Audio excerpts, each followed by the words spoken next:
چنانچہ کہنے کا مطلب یہ ہے کہ یہ عقیدے کا نام بہت بعد میں آیا. تو یہاں پر مصنف رحمہ اللہ نے جو سنت کا لفظ ذکر کیا ہے اور کہا کہ انہ لیس فی السنت قیاس ولا یضرب فی لها الامثال، کہ سنت کے اندر کوئی قیاس نہیں، یعنی عقیدے کے باب میں کوئی قیاس نہیں ہے، اور نہ ہی اس کے اندر مثالیں بیان کی جائیں گی، اور نہ ہی خواہشات نفس کی پیروی کی جائے گی، کوئی منمانی نہیں چلے گی.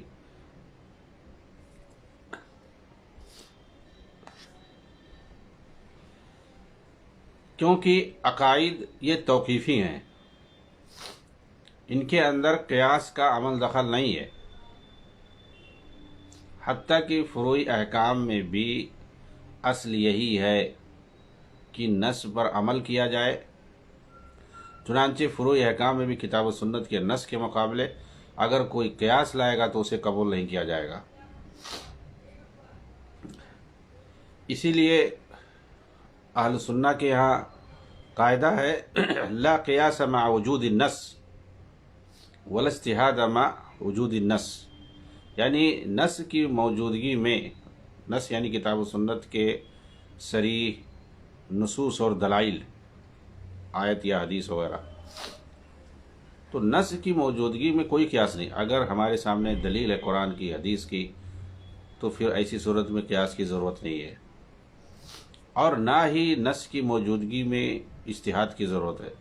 یعنی اجتہاد اور قیاس اس وقت کیا جاتا ہے جب ہمارے سامنے صریح نصوص نہ ہوں، تو ایسی صورت میں اجتہاد کیا جاتا ہے اور قیاس کیا جاتا ہے.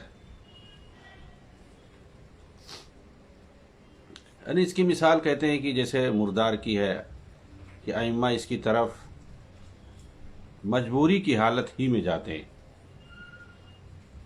اور اس وقت جب کہ کتاب و سنت سے کوئی نص نہیں ملتا ہے. تو یہ فروع کا مسئلہ، اور جہاں تک اصول کی بات ہے تو اس کے اندر قیاس حجت ہی نہیں ہے، کیونکہ عقائد توقیفی ہیں، اور خاص طور پر اسماء و صفات کے باب میں تو یہاں پر کتاب و سنت کے نصوص پر ایمان لانا واجب ہے، اسی طریقے سے جیسا کہ اللہ کے لیے لائق اور زیبا ہو، بغیر کسی تشبیہ و تمثیل اور بغیر کسی تحریف و تعویل کے.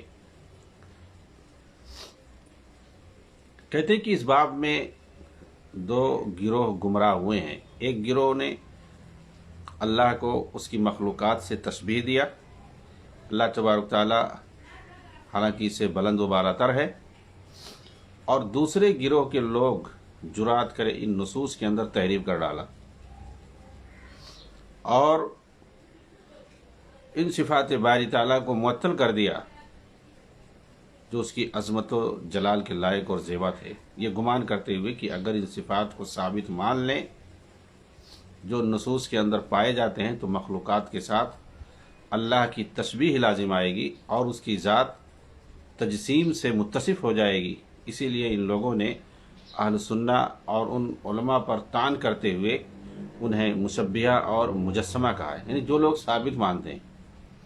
حالانکہ اہل سنت جو صفات کو ثابت مانتے ہیں وہ تشبیہ تمثیل وغیرہ بالکل نہیں کرتے، ادھر جاتے ہی نہیں ہیں تشبیہ و تمثیل کی طرف.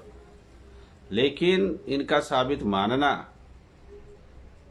ان کے یہاں جو ہے یہی کافی ہے کہ مطلب مجسمہ ہو، مشبیہ ہو، ایسا کہتے ہیں.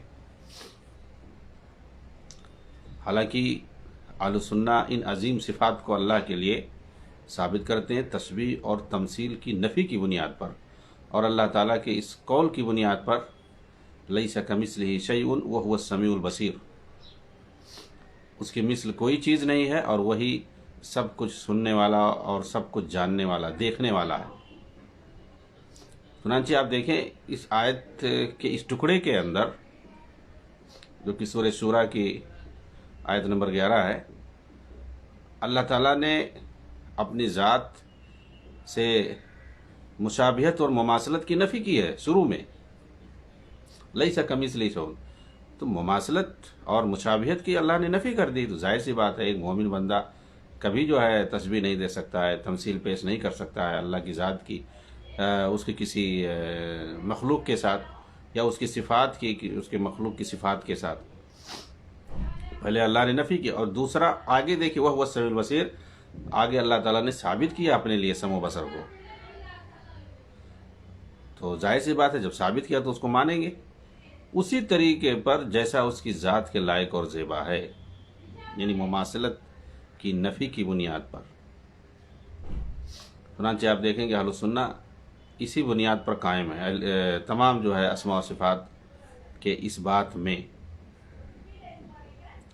چنانچہ اللہ رب العالمین کی ذات کے لائق اور زیبا جس طریقے سے یہ اسماء و صفات ہیں اسی طریقے سے بغیر کیفیت بیان کیے ہوئے ان کو مانتے ہیں، ثابت مانتے ہیں کہ یہ صفات اللہ تعالیٰ کے لیے بے عینی ویسے ہی ثابت ہیں جیسے قرآن اور حدیث کے اندر مذکور ہیں۔ اللہ تعالیٰ نے جیسا قرآن کے اندر بیان کیا ہے اور نبی پاک صلی اللہ علیہ وسلم نے جس طریقے سے حدیث کے اندر ذکر کیا ہے۔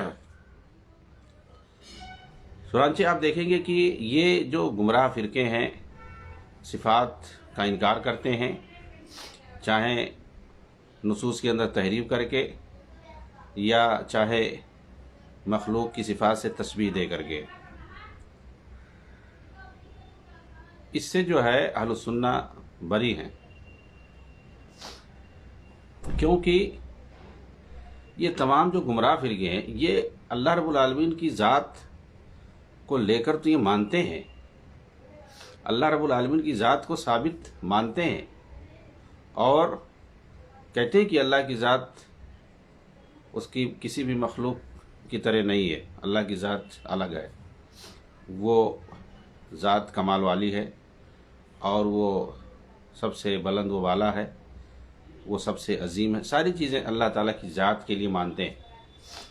حالانکہ انہیں تو یہ بھی ہونا چاہیے کہ جیسے اللہ تعالیٰ کی ذات کو مانتے ہیں، ثابت مانتے ہیں، یہ سب کہتے ہوئے کہ اللہ کی ذات مخلوق میں سے کسی کی ذات کی مشابہ نہیں ہے، کسی کی ذات کی طرح نہیں ہے، اس کی ذات کی طرح کوئی مخلوق ہو ہی نہیں سکتا ہے، وہیں پر انہیں ایسے ہی اللہ کی صفات اور اسما کے تعلق سے بھی کہنا چاہیے کہ جیسے اللہ کی ذات سب سے بلند و بالا تر ہے، سب سے عظیم ہے اور وہ سب پر فائق ہے ساری چیزیں، تو ویسے ہی اس کی صفات بھی ہے۔ اللہ رب العالمین کی جو صفات مذکور ہیں کتاب و سنت کے اندر، تو اللہ کی ذات کی طرح اس کی صفات بھی کمال کے حامل ہیں، لامحدود ہیں، ساری چیزیں وہ ماننا چاہیے جیسے ذات کو لے کر مانتے ہیں اور ذات کو ثابت کرتے ہیں، تو کوئی مسئلہ ہی نہ ہو۔ اور اہل السنہ والجماعہ اہل الحدیث یہی کرتے ہیں کہ جیسے اللہ کی ذات کو مانتے ہیں، ثابت مانتے ہیں دوسرے لوگوں کی طرح سے، ایسے ہی یہ اللہ کے اسماء و صفات کو بھی مانتے ہیں، کیونکہ یہ کہتے ہیں کہ الکلام فی الصفات کالکلام فی الذات، کہ بھئی جو بات آپ اللہ کی ذات کے تعلق سے کہتے ہو وہی آپ کو اللہ کی صفات کے تعلق سے کہنا چاہیے، کیونکہ کوئی بھی ذات صفات پر منحصر ہوتی ہے۔ ایسے ہی علامہ ابن تیمیہ رحمہ اللہ نے منکرین صفات میں سے کسی سے بحث کر رہے تھے، تو آپ نے اس سے کہہ دیا کہ تم تو اللہ کو مانتے ہی نہیں ہو، تم اگر عبادت بھی کرتے ہو تو ایک معدوم چیز کی عبادت کرتے ہو، تمہارے سامنے کوئی معبود ہے ہی نہیں۔ کہا وہ کیسے؟ کہا اچھا یہ بتائیں، تم زید کو مانتے ہو؟ ہاں میں مانتا ہوں زید کو۔ کہا کہ زید کے جو اجزاء و اوصاف ہیں ان کو بھی مانتے ہو؟ کیا اللہ اس کے جو ہے ہاتھ کو مانتے ہو، اس کی آنکھ کو مانتے ہو، اس کی ناک کو مانتے ہو، اس کے سر کو مانتے ہو، اس کے پاؤں کو مانتے ہو، قدم کو، سب بیان کیا۔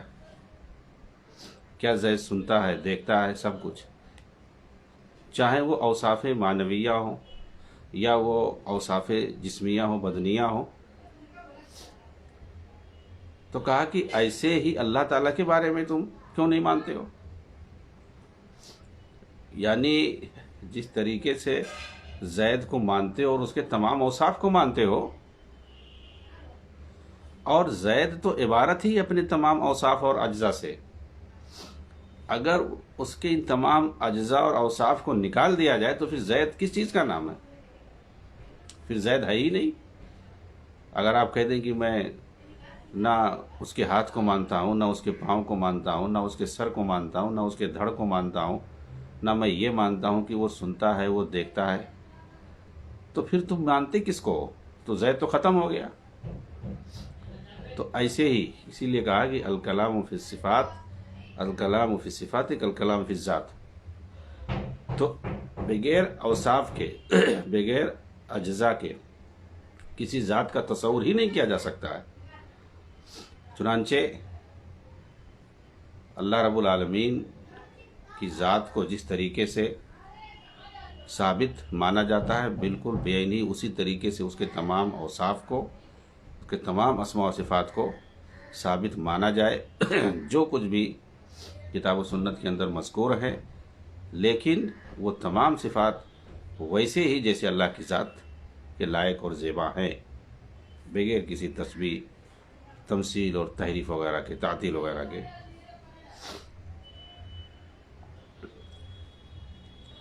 چنانچہ اہل السنہ والجماعہ نے جن دلائل پر اپنے عقیدے اور منہج کی بنیاد رکھی ہے، انہی میں سے اللہ تعالیٰ کا ایک قول بھی ہے، هل تعلم له سمیہ،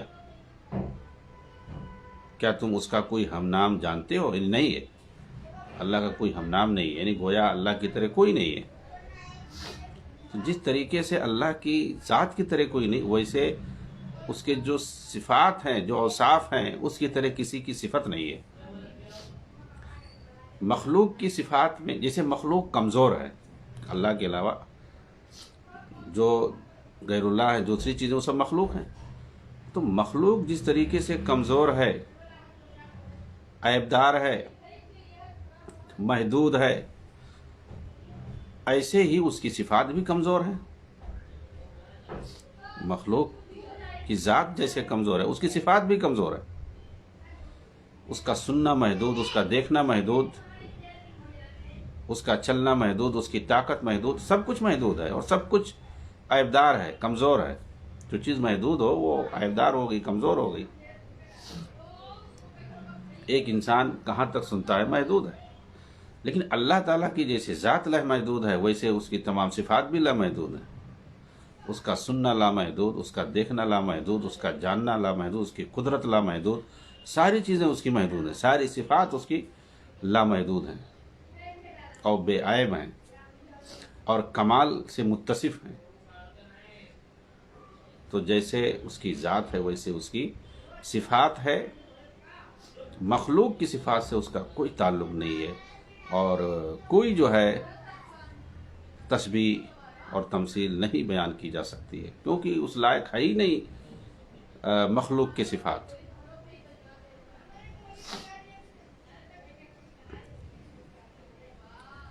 اسی طریقے سے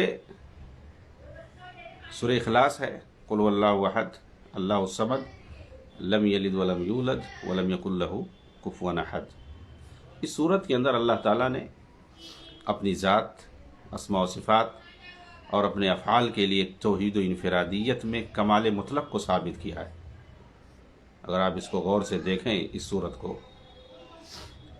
اللہ تعالیٰ نے اپنی ذات سے اس بات کی نفی کی ہے کہ اس کا کوئی والد ہو یا بیٹا ہو۔ اپنی صفات میں کسی بھی ہمسری یا ہم مثل کی اللہ نے نفی کی ہے۔ اللہ ان تمام نقائص سے پاک ہے جنہیں یہود و نصارہ اور معطلہ و مشبہہ اس کی ذات کی طرف منسوب کرتے ہیں۔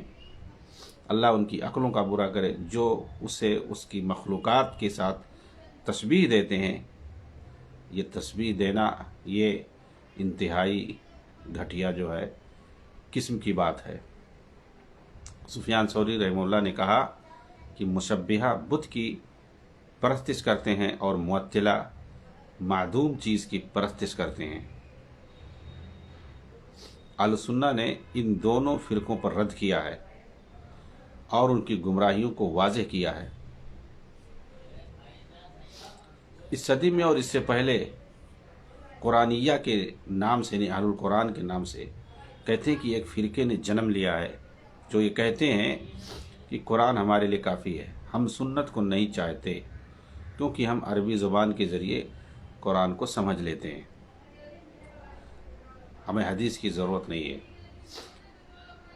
اگر ایسا کوئی کہتا ہے تو شیخ ربیع ابن ہادی مدخلی حفظہ اللہ کہتے ہیں کہ ان کے کفر پر تمام مسلمان متفق ہیں، کیونکہ انہوں نے قرآن و سنت دونوں کی تکذیب کی ہے، اس لیے کہ اللہ تعالیٰ نے متعدد آیات کے اندر رسول اکرم صلی اللہ علیہ وسلم کی اطاعت کا حکم دیا ہے۔ یہ جگہ اللہ تعالیٰ نے فرمایا وما آتاکم الرسول فخذوہ وما نہاکم عنہ فانتہوا واتقوا اللہ ان اللہ شدید العقاب، رسول تمہیں جو دیں اسے لے لو اور جس سے تمہیں روکیں اس سے رک جاؤ۔ اسی طرح ایک دوسری جگہ اللہ نے فرمایا فَلْيَحْذَرِ الَّذِينَ يُخَالِفُونَ عَنْ أَمْرِهِ أَن تُصِيبَهُمْ فِتْنَةٌ أَوْ يُصِيبَهُمْ عَذَابٌ أَلِيمٌ، ضروری ہے کہ وہ لوگ ڈریں جو اس کا حکم ماننے سے پیچھے رہتے ہیں کہ کہیں ایسا نہ ہو انہیں کوئی فتنہ آ پہنچے یا انہیں کوئی دردناک عذاب آ پہنچے۔ اس کا حکم ماننے سے پیچھے رہتے ہیں یا مخالفت کرتے ہیں، کس کا حکم؟ رسول کی۔ تو رسول کوئی بات کہیں، کہاں اللہ کے رسول کہتے ہیں؟ حدیث کے اندر، سنت کے اندر۔ تو رسول کوئی بات کہیں اور پھر اس کا آدمی انکار کر دے تو گویا اسے دردناک عذاب پہنچ سکتا ہے۔ ایک دوسری جگہ اللہ تعالیٰ نے فرمایا وَأَنزَلْنَا إِلَيْكَ الذِّكْرَ لِتُبَيِّنَ لِلنَّاسِ مَا نُزِّلَ إِلَيْهِمْ وَلَعَلَّهُمْ يَتَفَكَّرُونَ، ہم نے تمہاری طرف جو نصیحت اتاری ہے، یعنی یہ قرآن کریم کیوں اتاری ہے؟ تاکہ تم لوگوں کے لیے اسے کھول کھول کر بیان کر دو جو کچھ اس کے اندر اتارا گیا ہے، اور تاکہ لوگ غور و فکر کریں۔ تو اللہ کے رسول صلی اللہ علیہ وسلم کون سی چیز کھول کھول کے بیان کی ہیں؟ اس کو کیا کہتے ہیں؟ وہی سنت ہے، وہی حدیث ہے۔ قرآن کی تفسیر اور تشریح جو اللہ کے رسول نے پیش کی ہے اور اس کا عملی نمونہ جو آپ نے دکھایا ہے صحابہ کے سامنے اپنے عمل کے ذریعے سے اور اپنے قول کے ذریعے سے، تقریر کے ذریعے سے، وہی تو سنت ہے، وہی تو حدیث ہے۔ تو دین کی جو تشریح اور توضیح کی ہے نبی صلی اللہ علیہ وسلم نے سنت کی روشنی میں، حدیث کی روشنی میں، اس کا آخر کون انکار کر سکتا ہے؟ کیا دین کو ہم خود سے سمجھ سکتے ہیں؟ اللہ کے رسول اگر نہ سمجھائیں تو حدیث کے بغیر دین کو کبھی نہیں سمجھا جا سکتا ہے، اور قرآن کو کبھی نہیں سمجھا جا سکتا ہے اگر ہم حدیث کو چھوڑ دیں، نبی صلی اللہ علیہ وسلم کی سنت کو نہ لیں۔ کیونکہ دین کی جو تشریح اور توضیح ہے وہ سنت رسول ہے، حدیث رسول ہے۔ ایک آدمی بالکل دین کی تفصیلات سے واقف نہیں ہو سکتا اگر وہ حدیثوں کو درکنار کر دے۔ آخر وہ نماز کیسے پڑھے گا، روزہ کیسے رکھے گا، حج کیسے کرے گا؟ سنت کو اگر نکال دیا جائے تو ان ساری چیزوں کو، اور بہت ساری چیزیں ہیں، ان سب کی تشریح اور توضیح اور ساری تفصیلات ہمیں حدیث کی روشنی میں معلوم ہوتا ہے۔ اگر حدیث نکال دی جائے تو پھر آدمی منمانی کرے گا، قرآن کو اپنے حساب سے توڑ مروڑ کے پیش کرے گا، جس طرح سے باطنیہ اور روافظ کے دیگر فرقے ہیں وہ لوگ جس طریقے سے کرتے ہیں، اپنی منمانی میں ہر چیز کی توضیح کرتے ہیں کہ ہاں اسے یہ مراد اللہ نے یہاں اسے یہ مراد لیا ہے۔ کہتے ہیں اور مصنف رحمہ اللہ نے جو یہ کہا کہ اور نہ ہی اس کے لیے مثالیں بیان کی جاتی ہیں، کہتے ہیں کہ آپ نے اس قول کے ذریعے سیدنا ابو ہریرہ رضی اللہ عنہ کی اس حدیث کی طرف اشارہ کیا ہے جس میں نبی اکرم صلی اللہ علیہ وسلم نے فرمایا ہے توضؤوا مما غیرت النار، فقال ابن عباس اتوضؤ من الحمیم، فقال له یا ابن اخی اذا سمعت عن رسول اللہ صلی اللہ علیہ وسلم حدیثا فلا تضرب له الامثال۔